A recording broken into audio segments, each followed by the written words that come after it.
Hello to all of our families, friends, and partners, and basically anybody else that likes us. So the exciting thing in July is that we were able to travel to Western Kenya with our ministry team and begin observing and seeing what it was that God is doing and what our future is going to hold. Our first stop in our ministry excursion was to a city called Eldoret, specifically to a rural location north of the city, where we worked alongside a pastor who had a heart to see his people making a tangible difference out in the community, raising up leaders. Not only did he bring leaders from his own church, but he also invited leaders and teachers from a school nearby. Tatiana can share about that experience a little bit as well. Yeah, it was really exciting. After we were done with the training at the church, we drove over to the school, and Colin and Faye had an opportunity to train the teachers, but me and the girls had an opportunity to work with the school kids. So they were very excited that there was new visitors there, and so they ran home after class and changed and came back, and we ended up playing games with them and getting to know them for a couple of hours. I had an interesting conversation with a gentleman named Saul. He is a regional coordinator out in Western Kenya for this discipleship ministry, and he is also learning and helping to provide training to surrounding pastors. And my question to him was, what is the main fruit that you see from transforming your church into small groups of discipling groups that meet during the week out in the communities, with that being the major focus? What is the biggest fruit that you see? Why are you so passionate about this that you want to help other churches in the community and surrounding areas to be able to do this? And his answer was fantastic. He said, I've spent years with my major focus being trying to get people to invite friends, families, and people to come to church with them on Sundays. So focusing on evangelism and outreach. And he said the end result of that was not many people came, and very, very few people in the church ever grew in their faith and their walk with Jesus. He said, but since we've completely 100% focused on small group discipleship and raising up leaders, he said, I've stopped teaching about evangelism and outreach because it naturally happens.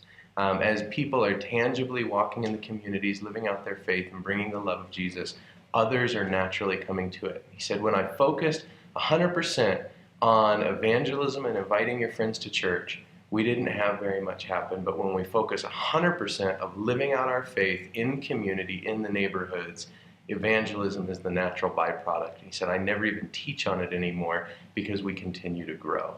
It was powerful to hear his story, his conviction of what God has done within his community and how his desire is to take that to the surrounding communities. We had the opportunity one afternoon to go down to a rainforest, a tropical rainforest, and go for a long hike.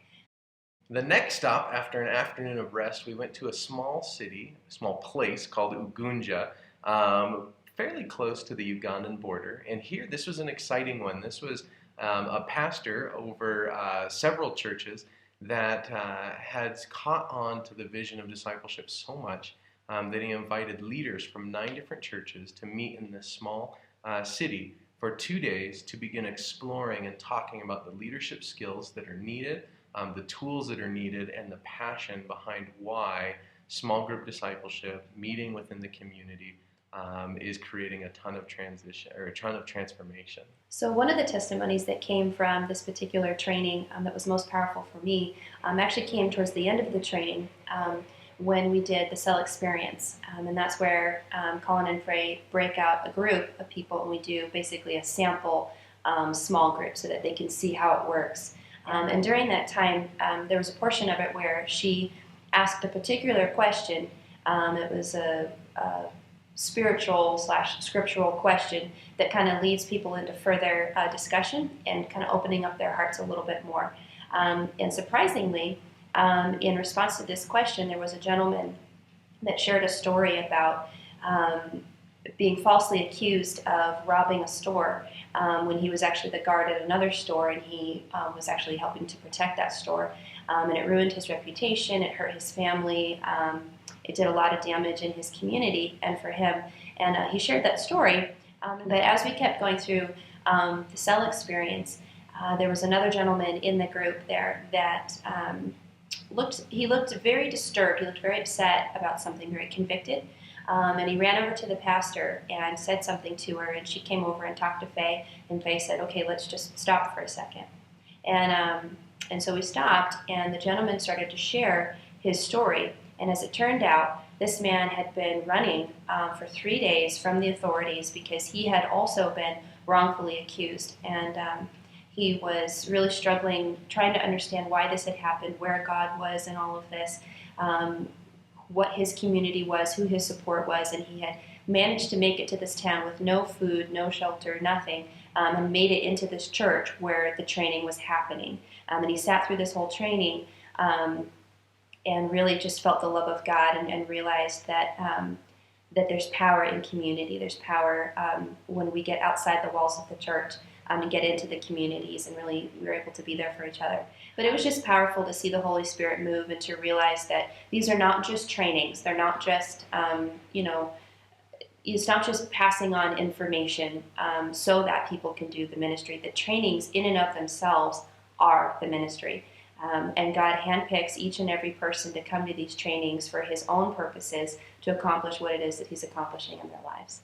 After we concluded all the trainings, we set off on the long journey home. For those of you that are incredibly concerned for Clinton, if you know me well, you know that there's a deep withdrawal in my inability to have chai in Kenya. Well, I wanted to let everybody know that we have found the holy land of all chai, and where all the amazing tea in the world comes from, which is Kericho. And there's some pictures of the tea fields.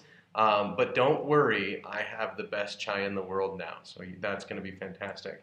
Now, on the flip side, you should worry because we got back and I got malaria. So for the last couple of weeks, I've been trying to recover from malaria. Still have a little bit of a headache, but that's why our update is a little bit late. So I'm sorry about that. So our praises and prayers for August are that we are getting ready to enter into our second big transition since moving here. We launch into full-time ministry coming up very soon, and we're very excited about that, but we know that that's going to be a big change for our family.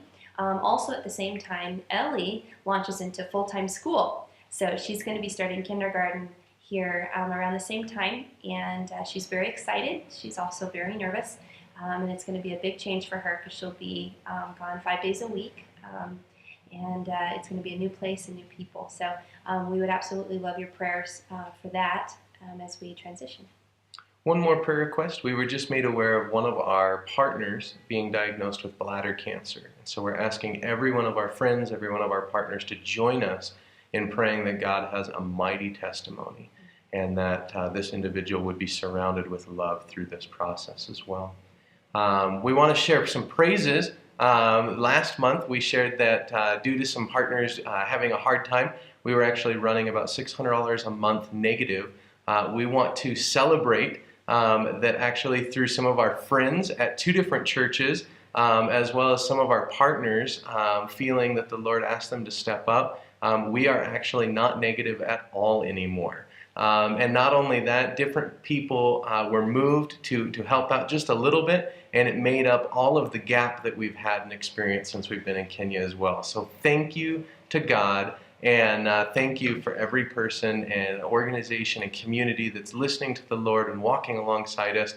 We're expecting great testimonies to come, and we just thank you for walking alongside us, letting us be your hands and feet doing ministry out here in Kenya. Have a wonderful month. Let us know what we can be praying over you, and please hold our family and the churches that we're walking next to up to the Lord as well. Bye-bye.